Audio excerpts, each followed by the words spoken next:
Hi mga Inday, hi Day, istorya sa da. Let's talk about being mahukog jobless because pero work ko sa akong parents dahil lang small business pero mo ni akong usual nga day afternoon like manguli gaming sa gikan sa market wala na ko ayan wala din so nga ako sa ako ang kusina mag-arrange ta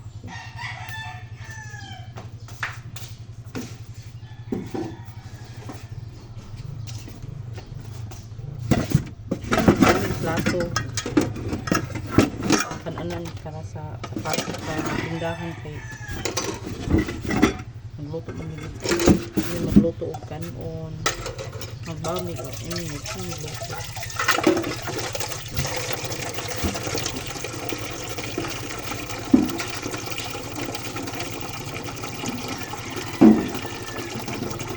also the usual the first thing nga akong buhaton good before you go para malimpyo ang kuan area is una ko gather tanang hugasan and then after na ako mag-gather da malimpyo ko manilhig kailangan manilhig and then kay mas taas og time nga i-allocate kung manghugas ka og plato o mga kutsara talo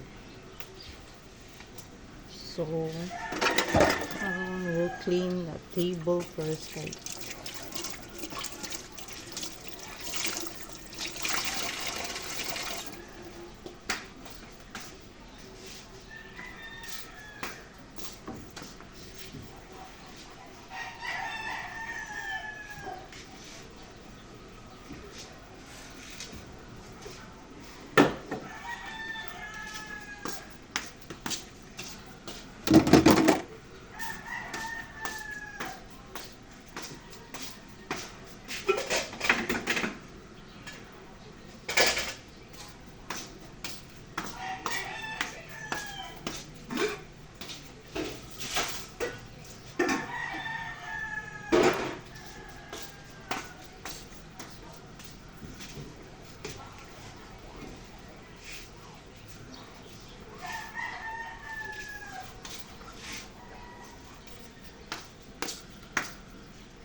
Bikan ko, the rest sa hapon, huldo ko, wala dyo ko buhat. Nag-abot na ako ikan sa market. Naligo, marelax ng kadiyo. Kaya syempre, ito,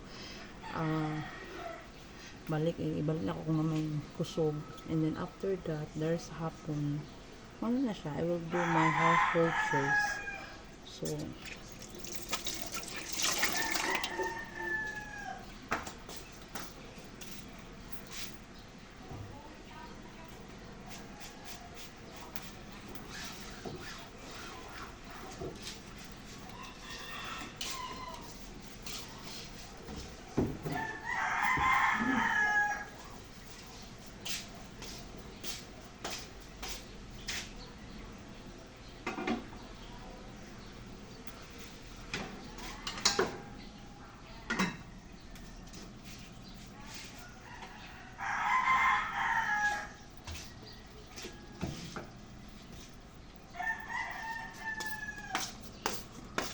sige, pokwa ko ng hugasan before ko maghugas kay again mo locate yun og time kung maghugas ka daan before ka mag-clean sa imong area. So you need to clean first everything para wala na kay lingion. Ang imong focus is dishwashing na. Mausa na akong style para makasave ko time kay di ba the more you spend your time sa hugasan the more ka hindi nakakita nagkatag. And there's a lot of advantages kung unahan na maglimpyo yung area. First, there are unexpected people na come in sa mong balay, like bisita. At least, di ba, while washing your dishes, limpyo yung mong area, yung sala, living yung pagkain. So, more sa akong tips. My favorite part of house is the kitchen. Kitchen is the heart of the home. Diba? So, dapat clean siya.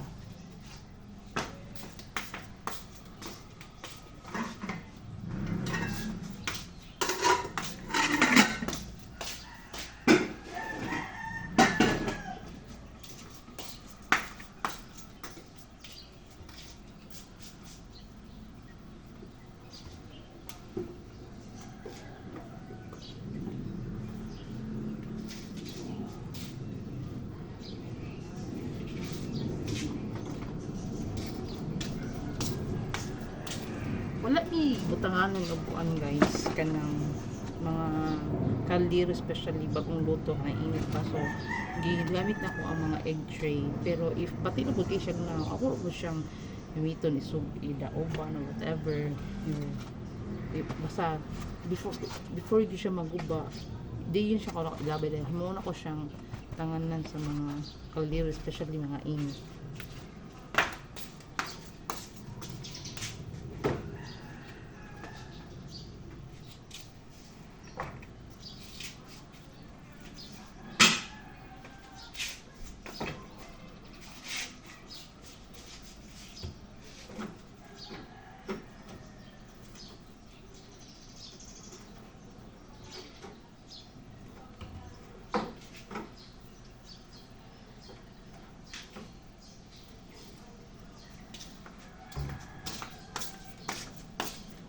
Kabaw mo day, if everyday mong limpyo sa inyong kitchen, bisan gilid-gilid na siya, everyday mo siya tanawon.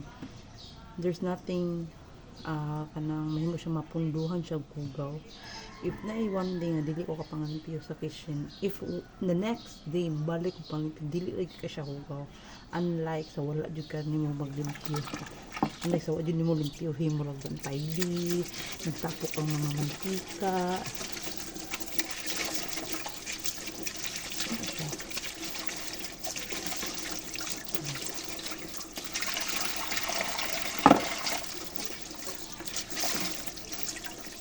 And then, everyday, mag-change ka og trapo ha. Dili kay imo siyang balik-balikon og trapo. Next day, imo change ka. That's why I have nakoy daghang trapo diri. Dapat limpyo imong trapo, dili balik-balikon kay ang baho, ang smell, ang mga oily nga, balik-balik sa imong area.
Kabaw mo day, dapat kita ang lalaki maka sitaw na plus points sa mga lalaki kung kay bawas sila manglimpyong balay.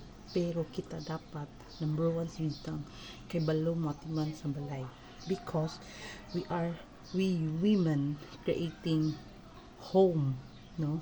If the man will build a house, we women will create home for them.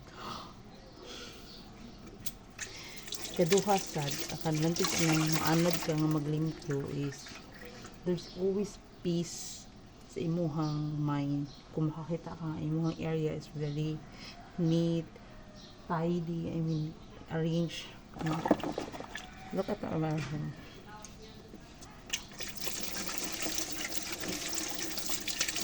Actually, most of the time, dali lang kung humanda ang area mga pas na kayo ng 15 minutes or 10 minutes. Yan, sila man pa. So, medyo wala siya kadali.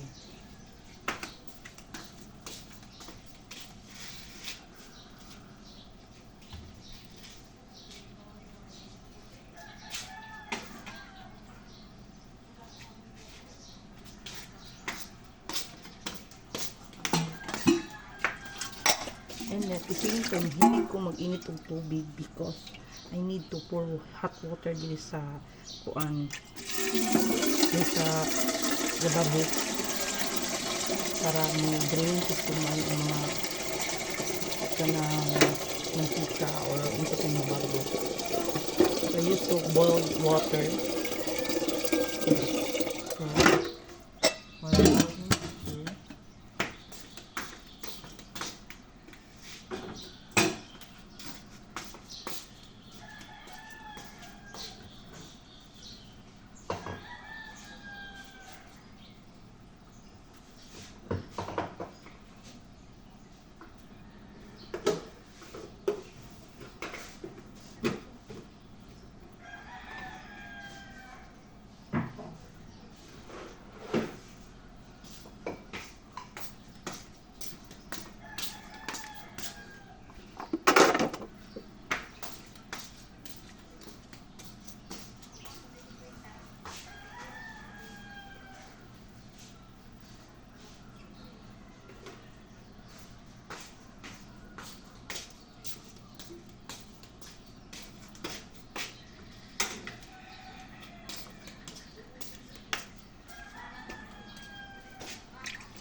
pero kubaw mo sisters dahil even though nako gibuhat tibok hapon malimpyo ko sa balay, I always feel sana ko sa kwan ba nga, I always feel guilty feeling ako unproductive kay ko.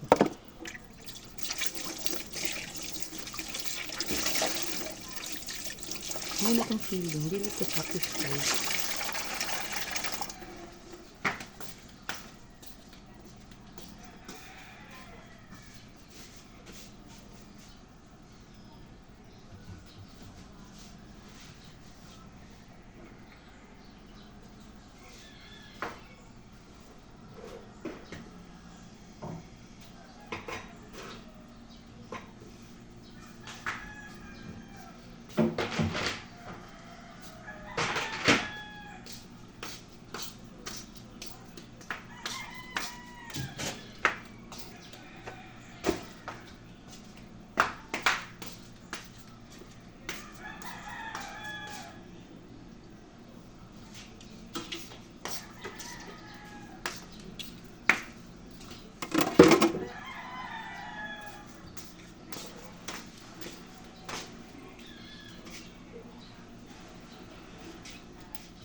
I'm done. So that nakaset na ko ang area. Thanks God, ganina nanlihin ako ng hindi lang ko chicken ko market na ko mag-record. So now it's time to do the dishwashing, which is again it will really allocate time. So wala na ka na on ha. Kaya limpyo naman, di ba? Did it.